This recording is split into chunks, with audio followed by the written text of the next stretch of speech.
Good afternoon, good morning, good evening, and good night to everyone on Facebook. Thank you so much for joining us. My name's Peter from Hack Mankind, as you probably know by now. And my job today is limited to two things, really. First of all, trying not to talk, which is the hardest job I actually try and do.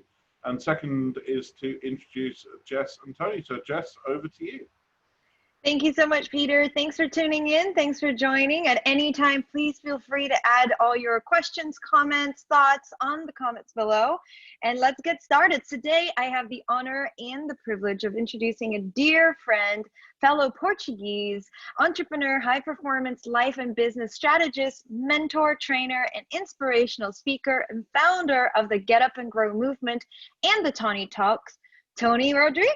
So let me tell you a little bit about Tony before I head over the mic. So Tony, at a young age of 6, immigrated from Portugal to the US, and he faced many difficult situations growing up here, besides the obvious fact that, the language barrier. Tony was brought up in a very kind of difficult and abusive household, and he had very little freedom or opportunities growing up. All this changed on his 18th birthday when he experienced a life-altering, out-of-body experience after having a massive car accident. He soon realized and appreciated his gift. With his new God-given gift of a new life, Tony decided shortly thereafter that he was going to experience everything that in life had to offer, as he nearly died without having lived. If he was going to die tomorrow, he wants to live today. Tony currently lives in New Jersey in his gentleman's farm. And if you actually look closely on the video when he'll be talking, you can actually see some chickens on the background. Those are real. I have seen the chicken. I've even seen a pig. We don't know if he still has that one. I'll ask him. But oh, and honeybees, amazing honey too. So he lives in this incredible gentleman's farm with his wonderful wife and 2 boys, and continues to grow and run his own real estate organization with eXp Realty. He manages his real estate portfolio and his strategy coaching practice. He also, I know this is a lot, right, guys? He is incredible. He's also very involved in the Tony Robbins as a trainer for Robbins Research International. And he's also a certified high performance coach and NLP practitioner. So Tony today is going to be talking about how to dive into failure, right? As an essential part of success. When you fail, you learn, and you only ever truly fail if you quit. So this is an incredible topic that I cannot wait to dive deeper into this. So Tony's motto is you either win or you learn from it. In all areas of your life, it's not about how many times we fall, but how many times we get up that determines our success. Tony will talk about how you experience your life, and not just how to experience your life, not by surviving, but also thrive and get up and grow. Hi, Tony, and welcome to Hack Mankind. Wow, that is one hell of an intro, and I didn't realize that the bio that was sent over to you was that long. You must have gotten the long version, so I apologize. I hope you're not out of breath for that one. I inserted some own personal tweaks, so I made it a little longer. No worries. Well, you did a great job with it. Thank you so much for that kind intro. Yes, life has been interesting, and I'm happy to be here. Thank you to you and to Peter for inviting me on to Hack Mankind. You guys are doing a great thing, great service, and I know that you're ever expanding and reaching more and more people each and every day. So good for you. Thank you so much, Tony. And it's such a pleasure to have you here. So let's get to the subject.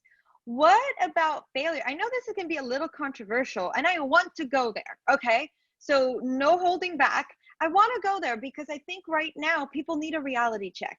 We all need a reality check, and life has changed. Some people might say, oh, when this is over. Guys, this isn't going to go back to the way it was. It is going to be different. And there are certain things, I know you were talking with Peter on a different call about, failure, and how like kids nowadays, like you do a game, like a football game or a soccer game, and nobody's keeping score. And we talked about it this morning on our call with Peter every day at 8 a.m. We have our founders' thoughts, one of the thoughts that came up introducing this interview was like, no, you scored less, you failed. The issue isn't that you failed, it's the perception that failing is actually bad. So Absolutely. thoughts, what are your thoughts? Man, how long do we have? Because I can do an hour just we have on a this. good 1 hour. I was going to say I can do an hour just on what you said. Listen, the reality is, I mean, it's so true. You know, failure is an essential part of success. If you, you know, so if you don't fail, if you've never failed, then, you know, your level of success is going to be limited. You know, I tell people all the time. So, you know, you hear Tony Robbins talk about, he shares a story of, you know, so how long do you give your kid to start walking before you just give up on him and say he's not a walker? Sorry, that kid's just not a walker. He's going to be crawling the rest of his life. Now, think about that. When we're kids, how many times do we fall before we get up? Or better yet, imagine that little toddler that starts walking at 8 or 10 or 13 months, 14 months, however long it takes. Imagine they just went from crawling to standing up and running 15 miles an hour or whatever, 12 miles an hour, whatever the average human runs, whatever speed. I'm not sure what it is, so don't quote me on that. But imagine they just went from 0 to 15 miles an hour in one shot. They'd hit one thing and they smash up and have brain damage for the rest of their life. Now, this is, by the way, the first time I'm using this analogy, so I'm creating as we go. The reality of it is, imagine that they're running that fast, and they could get up to speed, but something's inevitably going to get in the way or trip them because they've never been on that path running that fast. So maybe they trip on that step because they've never crawled up that step, because they've never slowly gone up that step. So they're going to hit that step and they're going to fall, and it might be life ending. So in business, it's the same thing. With few exceptions, one of the worst things that can happen is you become that overnight success, because there are very few overnight successes. Everybody talks about, oh, look at him, lucky, look at this, look at that. Oh, he's an overnight success. Most people are a 10, 20-year overnight success. You only see the successful part. You don't see the struggle. You don't see, you know, what people had to go through. You don't see the failures. You don't see the heartache. You don't see the broken relationships. You don't see the hunger. You don't see the sacrifice of not going on vacation with family for 2 or 3 years when everybody else is taking 2 a year, when you can financially afford it, but you can't really do it, or the commitment is too big. You don't see the sacrifice that gets done. So going back to that child, imagine, so you see that happening. They run really fast and they hit into something. Before you know it, they're literally, their heads just aren't hard enough because they haven't taken enough shots. They've never fallen. They've never learned, and they grow too fast. So with few exceptions, most companies are not overnight successes, which is a great thing, because what happens if you start to succeed right away when you get into business, you don't know what it's like to fail. I'll say this: it's much better to fall when you're small than it is to fall when you're tall. Because as a kid, you fall and you're young. So a business is young and it's small, and you can fall and get up and kind of rub it off. And, you know, the dents and dings aren't that bad because you're not big enough. Or you see something coming that you know you got to pivot and move, and you can pivot and move. The Titanic hit the iceberg not because they didn't see it. They saw it. They just couldn't turn fast enough, and it sunk the Titanic. So in business and in life, it's not what you see that doesn't get you, as you know, even though I just used that analogy, it's what you don't see. But normally you don't see things, even though they're right in front of you, because you've never had the experience. You've never tripped over that stick. You've never tripped on that step because you've not seen it. So failure is an essential part of success because it builds that muscle. It teaches you how to run, when to run. If you're approaching that turn at 60 miles an hour when you should really only be doing it at 15, but you don't know because you're going too fast and you've never been down that road. You've never maybe driven off the road or whatever it is, right? So you've got to just be careful and be mindful of that, right? You've got to be mindful of that. Hold on just one sec. Yeah, so thank you so much for that, Tony. And it's 100%. So there's two things I want to pick up on what you're saying. And I think one of the ones that's super relevant with what you're saying right now is, okay, so I need to get up and I need to be okay with failure. So even on a personal level, like I get it, I get the concept, and I'm also terrified of failure. Like I have to admit, there are things like am I not going as fast? Why am I not doing the sales thing as fast? Like, that is something that we've been talking about. And and it gets to a point, my hallucination is the least I act on the little things that I'm afraid of, the more I become afraid. And then if I do at least take the baby steps, it goes away a little bit, but you can let it accumulate. So I guess my long question is, what do you do to be okay with failure when you're not? Well, I think first we got to realize that, again, failure is part of life. Falling down is part of life. And when we fall, we learn. Right. So I'll say this, and now I'm going to try to keep my thoughts organized. I'm taking down some notes myself on the iPad, because failure, when you fall, you learn. Right. When you fall, you learn. Maybe also can damage relationships.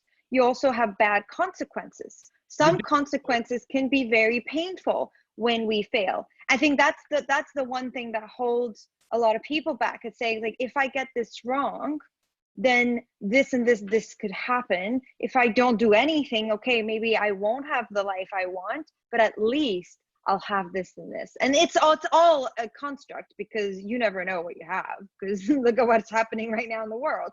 So Right. what are your thoughts? There's so many ways I can go with this, except to say that, there's no level of anxiety that can, there's no level of regret that can change the past. There's no level of anxiety that can change the future, right? Because there's only now, there's only the present. And the reality is, you can, fear and faith both demand you believe in something that you cannot see. So you're choosing to live in fear. You've got to make a choice to live in faith and believe in yourself and believe in what you're doing more than you fear the outcome, you fear the result, you fear the failure. If you're not afraid, if what you're doing doesn't scare you, and this is not my quote, but if what you're doing doesn't scare you a little bit, you're not trying hard enough. You're not pushing the envelope. T.S. Eliot had a great comment that he said, you never know how far you can go you never know your limits and how far you can go. I'm screwing this quote up, and I've been saying it for the last 2 days. Only those who go further, only those who dare to go too far will ever find out how far they can go. T.S. Eliot, that's the quote. So if you're Say that again.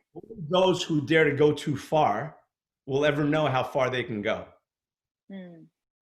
But many people are afraid and they choose not to go beyond their comfort zone. But we've heard it time and time again.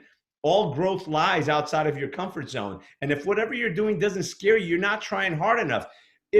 I encourage people to fail quickly and recover quickly. Because the longer you take to fail, the longer that recovery time is going to take. Fail, learn, get up, try again. Fail, learn, get up, try again. So 100%. And one of the things that you're saying, one of the things that I'm hearing you say is that you're not attached to that failure. You do not attach your worthiness, your value to it, right? Right. Which I think is a mistake we all make. Yeah, listen, you know what that is? That's your ego speaking, right? When you're afraid of failure, you're also being afraid of opinions of other people. Now, I've failed a lot in my life. Fortunately, I've succeeded more than I've failed. And I'm one of those guys that also feared failure and because I feared other people's opinions, because everyone's opinions matter to me. Now I take on a different perspective. And this is something I said, I had a talk on the other day. I said, you know what, you should only accept criticism from the people that you would ask for advice from the people that you respect. Because if you don't respect their opinion, what good does their opinion mean? And that's not said to say that you don't respect them or their opinion. I shouldn't say that. That came out wrong. But if you wouldn't go to them for advice, why are you accepting their criticism? Most people that criticize are people that were too afraid to chase their own dreams. And one of the things that that I'm hearing you say with that is that, so for example, you know, I may ask my mom for some advice. It doesn't mean I don't love her. And for some advice in certain areas, I know she had an incredible relationship with my dad. So that is definitely an area I'm going to ask for her advice, right? But then, you know, she's never really run and owned, well, she helped my dad with it, but how can I say this? She's not the best at putting boundaries, for example, with other people, right? Or in terms of different areas. I mean, I love you, Mom, if you're watching. And it's like, there are certain aspects. Why would I be getting her criticism if it's an area she's not excelling in? And vice versa. Like, why would you ask somebody, right? Or ask somebody or take on criticism? So I'm hearing that that's what you're saying. Yeah. Well, I'll give you another quote to tie into that. Never take advice from anyone you're not willing to switch places with. Right? That means, and that doesn't mean you don't take advice from your mom. There's different levels of people, right? I mean, there's always the people that are in our lives and we respect and we love and they're not going anywhere, right? It's sometimes, because listen, sometimes it's our spouse, sometimes it's our mom, our dad, our brothers, you know, sometimes those are the people that are negative, and that's a whole nother line item that we can talk about. But don't take advice from anyone you're not willing to switch places with. If somebody's never been where you want to go, if someone's never, you can't ask someone who's never owned a business or thought about owning a business opinion on running a business or starting a business. That's like asking, you know, I'm going to go climb Mount Everest and I'm going to talk to somebody who's never been out of Iowa and it's flat, right? They've never mind a mountain, you know. So nothing wrong with Iowa, by the way. Nothing wrong with that. Love your corn. But the reality of it is you got to ask advice from people who've been where you want to go. Just like don't take criticism. You don't have to accept criticism just because somebody offers it to you. If it's somebody, and most people are worried about what other people are going to say. Which other people? What people are you worried about? And I go back, and I love this, and I go back to Dr. Seuss, right? I use a Dr. Seuss quote all the time. Those who mind don't matter, and those who matter don't mind. So, man, like I said, my life is a series of quotes. You probably heard me say that a ton of times, right? But that's so true. You know, other people's opinions really don't mean anything. Have you ever tried to pay your bills with other people's opinions? Have you ever tried to do anything with other people's opinions? And you know, they say opinions are like, I really can't go into that line on this show, but let's just say other people's opinions are like their backside, right? So to go into that, to that is, you know, it's so powerful. Those who mind don't matter, and those who matter don't mind. And what about your inner voice? Because, oh goodness, I know that we tell ourselves some stuff we wouldn't even tell our worst enemy. Listen, I love it. This is another topic I love to talk about, as you know. Mindset is everything. And I ask people all the time, what is the most important conversation you'll have any day of your life? It's the conversation you have. People say, oh, the conversation with God, the conversation with my mom, with my kids. None of those are wrong. And the most important conversation you'll ever have any day of your life is the conversation you have with yourself. Because the words that you use on you are more important than anyone else, because you could be your own best friend or your own worst enemy. And nobody can hurt you, Jessica, like you can. Nobody can hurt me like I can. Doesn't matter what you say, I have to accept it. But if I'm saying it to myself, I can't run away from it. I can't block it out, right? So it's about rewiring and changing the words and how we speak to ourselves, because words matter much more. Our words matter so much more to ourselves, the ones we use to ourselves. Because so often, you know, and you've heard, again, this is something that I've learned from my biggest mentor, Tony Robbins. He says, you know, when you do something good and you succeed at something, how often do you celebrate and pat yourself on the back? I'll answer that and I'll say most people say once or twice. Some people don't celebrate it at all. And we'll put a footnote on that because celebration is so important. When you achieve something, you got to celebrate it, and that's really important. Bring me back to that, if you will. But the opposite is on the other side. If you do something wrong, how often do you beat yourself up for it? Do you beat yourself? Million times. Yeah, and how many times a day? How many times an hour? Right? You just keep doing it. But then you go to bed and you wake up in the morning, the sun comes up and you forget all about it. No, you don't, because you start to beat yourself up first thing in the morning. God damn it, that was stupid. I can't believe I did that. You're an idiot. Why did you have to do that again? And the negative self-talk, you're stupid, you're this or that. So many times we do that. We just beat up on ourselves, right? And it's a self-fulfilling prophecy, right? It's just, it keeps creating it over and over again. We talk about it on our other panelists, and what you focus on. Well, and Tony talked about you focus on growth. And so you were talking about celebrating, and that made me think of, again, that example of the kids at school that don't score. So they don't know if they failed, but they also don't know, they can't really celebrate. So it's kind of a neutral ground of like emotionless, yeah, okay, we play sports. I guess it's good, it's healthy, it's a team sport, team spirit, yay.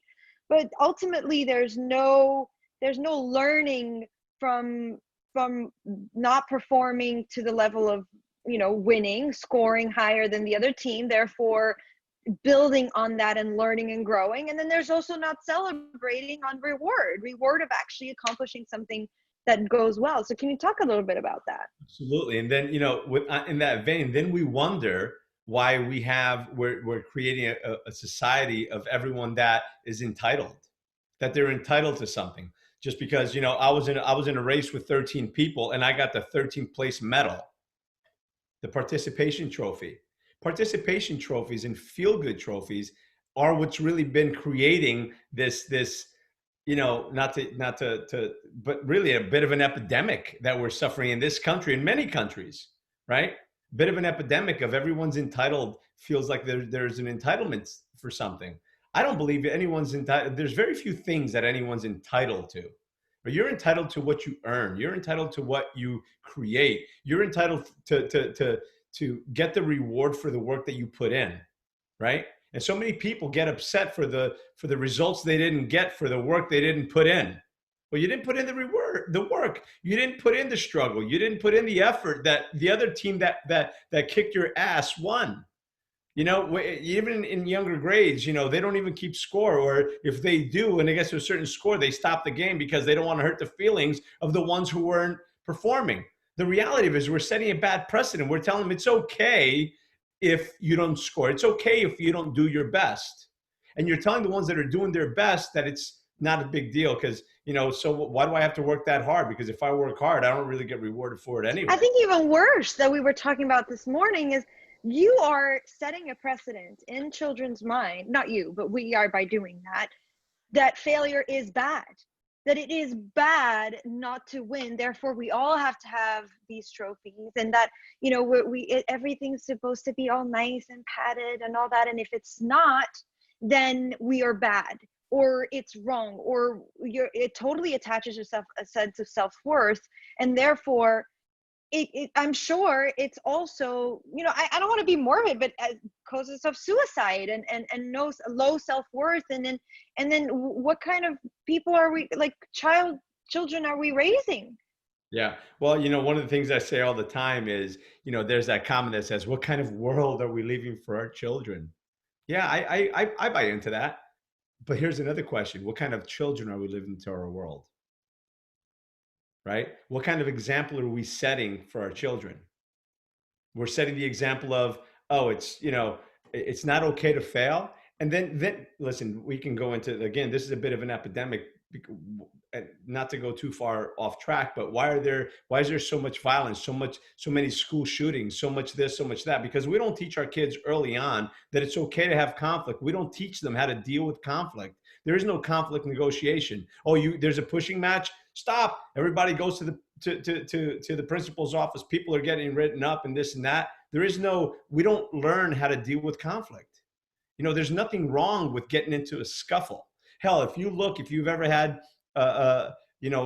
puppies, you have a puppy, but you only had one. But when you see him, when he gets together with another puppy, or a dog with another dog, or a cat rather with another cat, when they're fighting, they're struggling, they're whatever. It's a power struggle in a way, but they're playing. But they learn how to deal with conflict. They learn what to do. If somebody does this, you act, counteract, and do this. Instead, we just call the teacher or call mommy and cry about one thing or another. We don't teach kids to handle.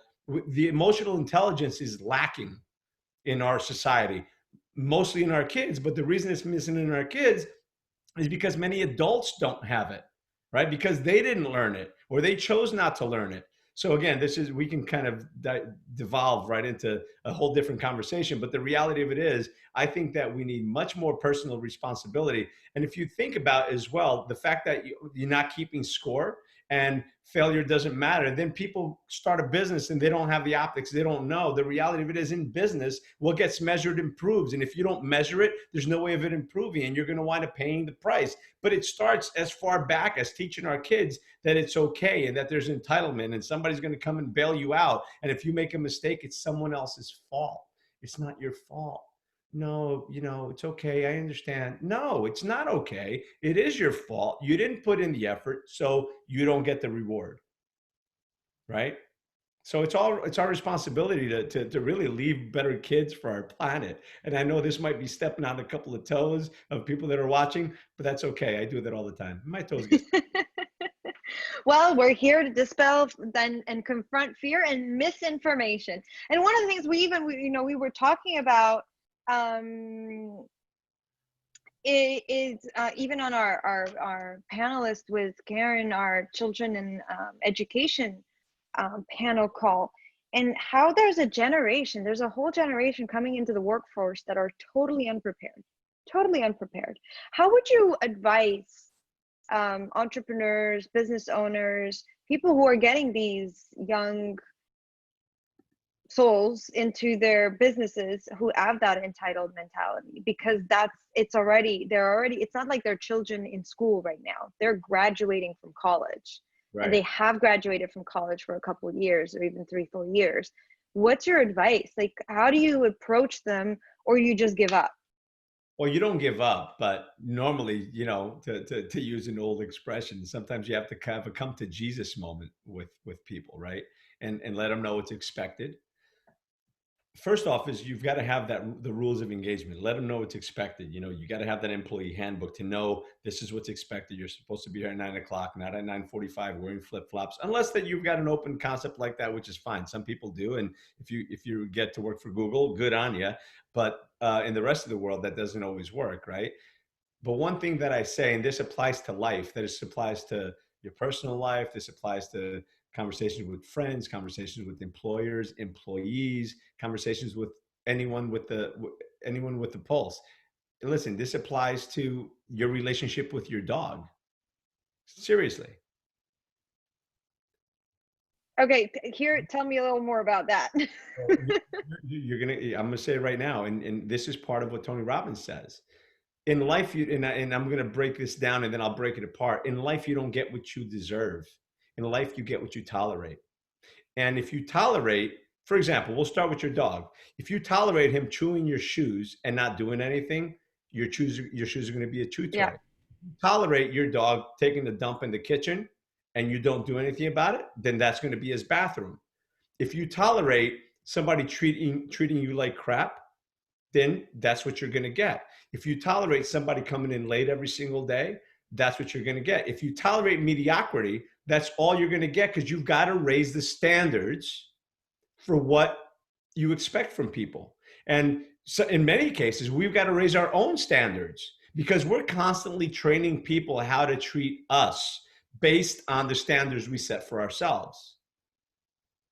Right? And that's no different with your kids. That's no different with your significant other. That's no different with your friends, with your neighbors. That's no different with your employees. And that's really no different with your employer, right?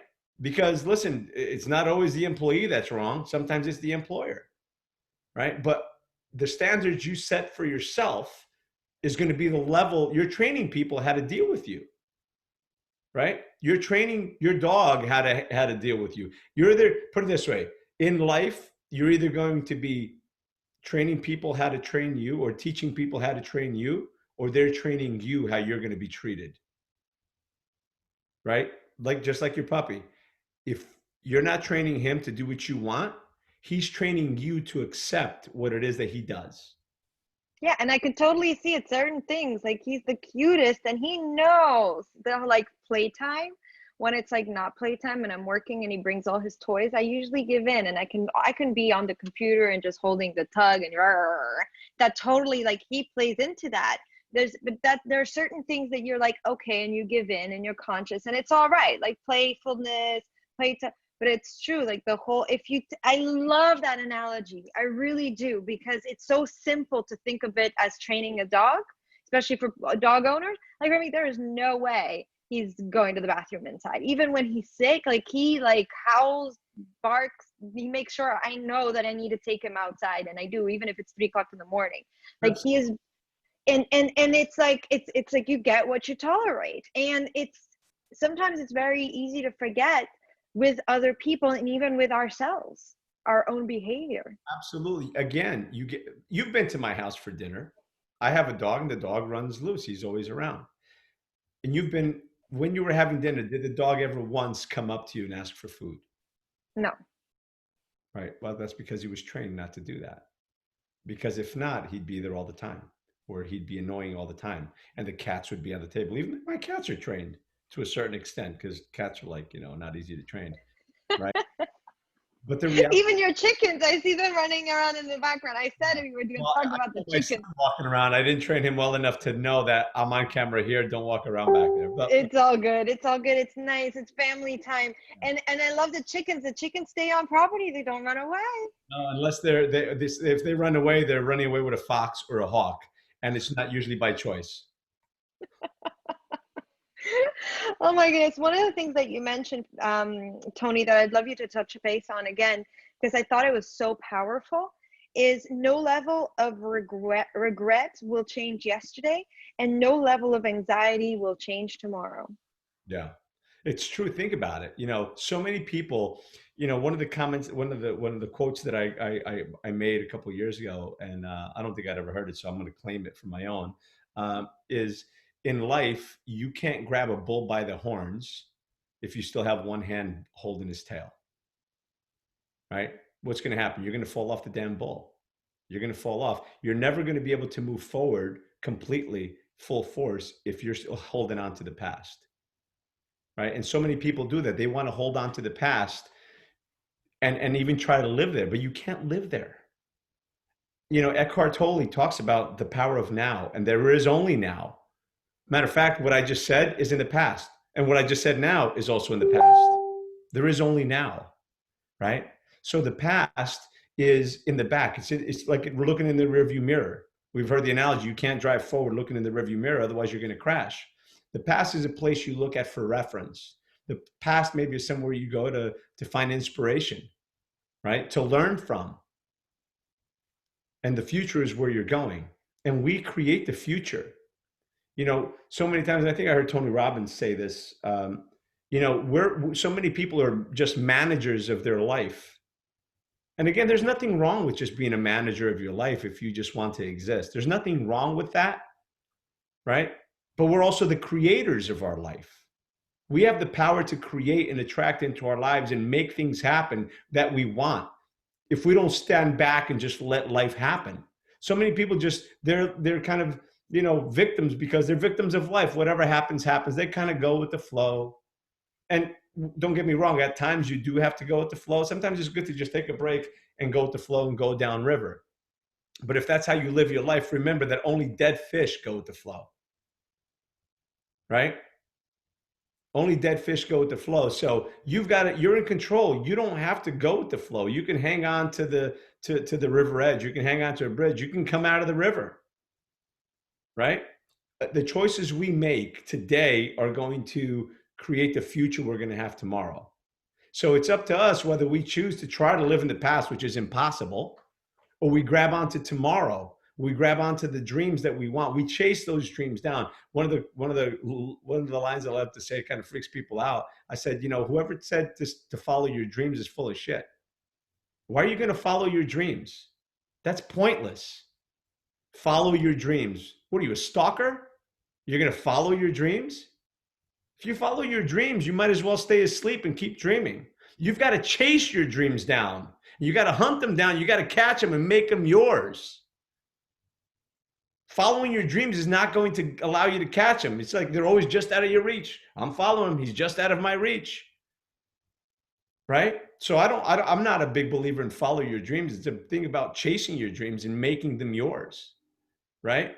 Being more than just again, oh yeah, I followed my dream, but I never got there. Well, that's because you weren't moving fast enough. You were letting life happen to you. We're the creators of our destiny at the end of the day. Are there things that are destined to be in our future? Are there problems? Listen, the reality, here's the one thing that I will tell you in business and everyone that's in life, problems are always going to happen. The only ones without problems are the ones that are no longer here. Life is this, up and down, up and down, up and down, up and down. People are like, but I just want my life to be just calm and smooth. So let me put a sound to that. Beep. Right? If you have no problems in life, then you're not really alive. Problems are a sign of life. Right? And, it's great. We all want the peaks. We all want the peaks. But if you're living only in the peaks, you're going to get numb to it, and you're not even going to be able to appreciate the view. You're not going to be able to appreciate the high. You need to have the contrast in life, and that contrast comes from the lows, right? You can't appreciate what you have unless you've never had what you do have, right? And arguably, who says you're to deserve more if you can't appreciate what you have now? But the contrast of the highs and lows is what makes life worth living. Because if all you did was live on the beach, it's the same people all the time, drinking mimosas, went for a swim. And before you know, you're like, shit, I'm longing for the mountains. I'm longing for the desert. I'm longing for something else, because it becomes the mundane and you don't appreciate and love what you have, right? So in life, it's not about loving what you want, right? Or it's about loving what you have, what you already have in your life, and going for what you want. So, yeah, I don't know. I kind of went off on a tangent on that, but it's really about enjoying the ride. It's about understanding that life is indeed happening for us. And sometimes when we're down in the dumps and we're in the lows of lows, that happens. But just know that, the good thing about being in the darkest part of the night is that's usually just before dawn. That's just before dawn. And when you're in a storm and it's raining as hard as possible, like, my God, it's raining so hard and it's starting to rain harder. Well, guess what? Every storm runs out of rain. Every storm runs out of water. And the sun will come out. So if you're at the breaking point, just know that maybe it's just one more step.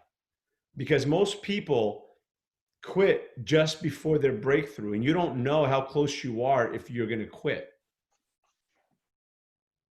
So you got to keep going for it. You got to get up and grow.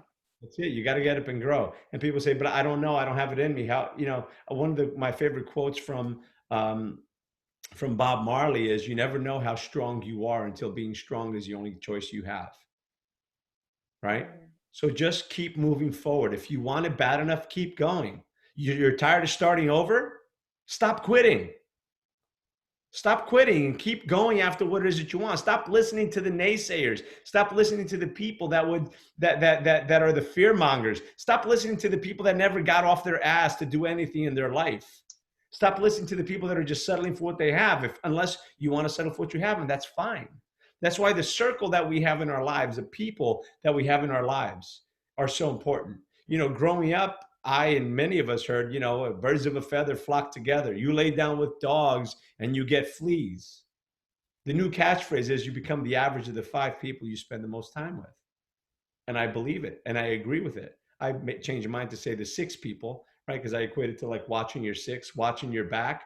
You got to watch their back. They watch your back. You watch their back. You're watching each other 6, right? But it's important to know who the people are that are in your life. Who are those people in your circle, right? Because as the saying goes, not everybody that's on the journey with you now is going to end the journey with you now. Not everybody that's in your boat is rowing. Some people are drilling holes when you're not looking. So you've got Yeah, to. and one of the hacks I have in terms of that is it doesn't mean letting go of people. I mean, if you want to, of course, if you're very clear on that and letting go of people, but you'll soon find if you start adding people to your circle, you start adding people that you really want to be with or want to aspire to be like. So mentors, people that inspire you, 100% bringing them in, you'll see that whoever is making those holes will flock away on their own, really. So I'm very conscious of the time, and there are always 2 questions I want to ask Tony. So right now we're going through a very unique time, right? Quarantine, staying home. A lot of us, I know in New Jersey, I think it's still on lockdown for a little while longer. I know New York was. Here in Miami, it's opening up a little, but no schools. And one of the questions I ask, what is the opportunity that you have seen for yourself during this time? So if Listen, you'd say one thing. yeah, and I'll just say one of the things that I say that everybody can do. So many people are saying, "I wish I had time to do this," or "I wish I had time to do that." Oh, I wish I had more time. Well, you know what? The last 2 months we've had time. Many of us have had time. In fairness, I'm blessed with opportunity, as the saying goes. So I'm not. I don't have any extra time. I'm arguably I'm going to say now I say blessed with opportunity, but I am busier than ever, right?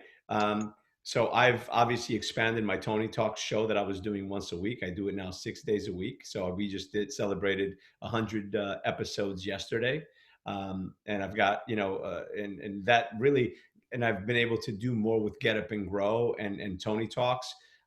It's about getting to more people.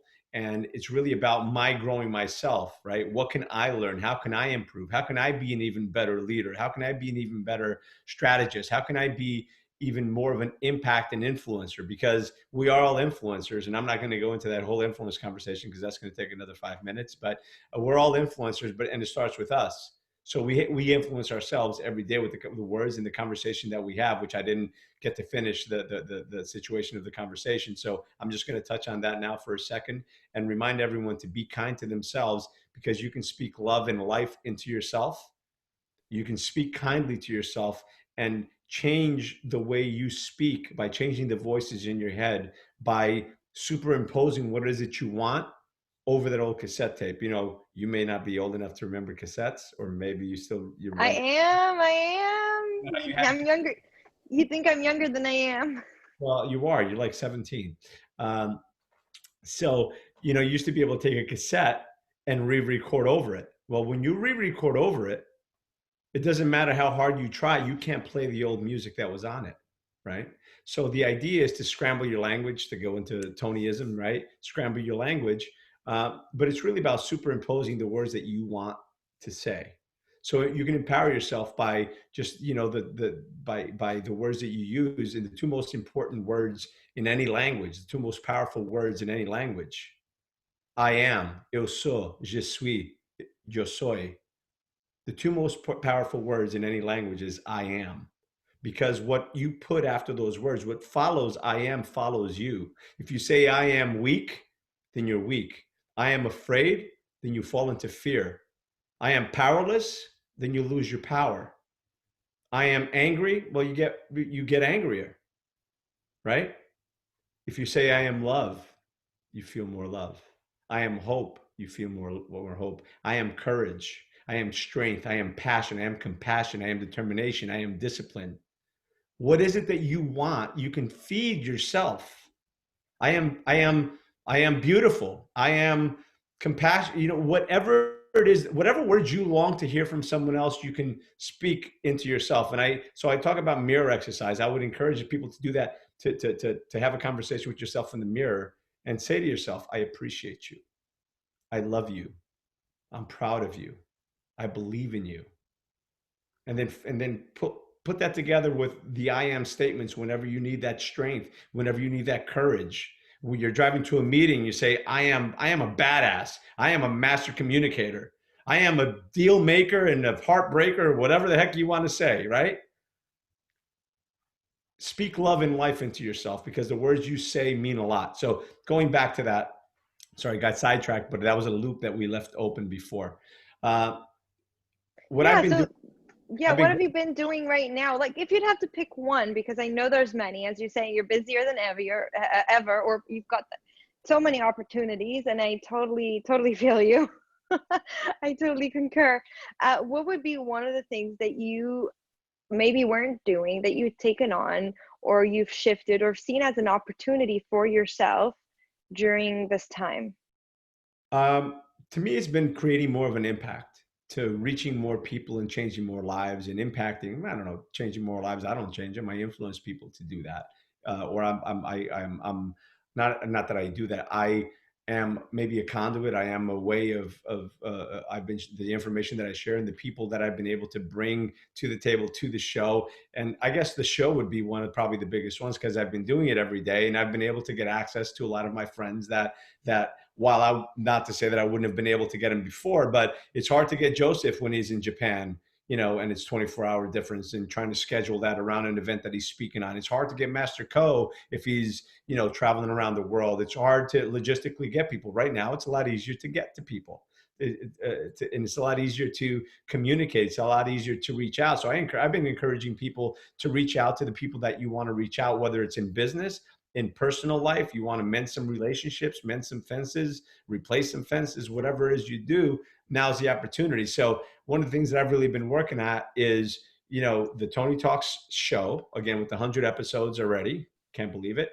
And reaching out to people and making as much of an impact as I can in my community and in my sphere of influence, and sharing more of me and sharing more of the people that I love and respect.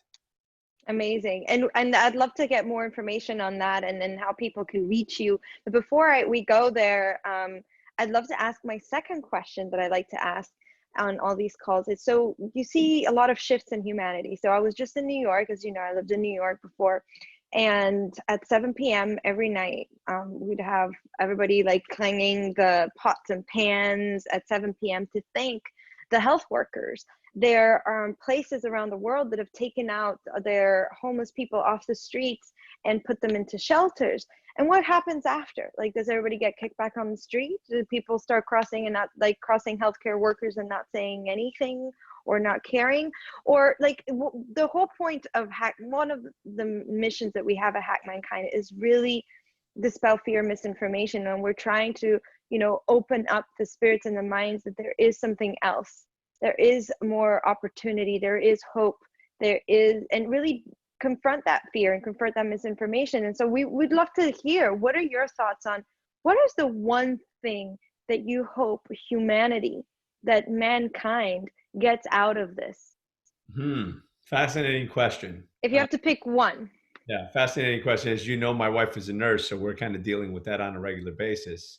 Um, It's an interesting question. Unfortunately, people are creatures of habit, and as try as they must, and try as they will, and it won't really go back to normal, because there's going to be certain things that are going to have to be a bit of a new normal. You're going to have to be more careful. The one great thing that came out of this is people are washing their hands more now than ever in probably human history, right?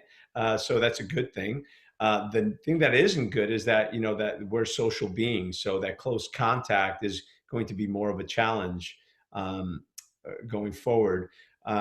One of the things that I guess is a good thing. You're asking me just to get clarification. One thing that you hope to see coming out of this, that you hope that people have learned, adopted, changed, an opportunity they've taken as mankind, what would you like to see coming out of this? Well, one thing that we always see through crisis, and nothing unites humanity like a common enemy, and this has united a lot of people, and I'm grateful for it in that weird way.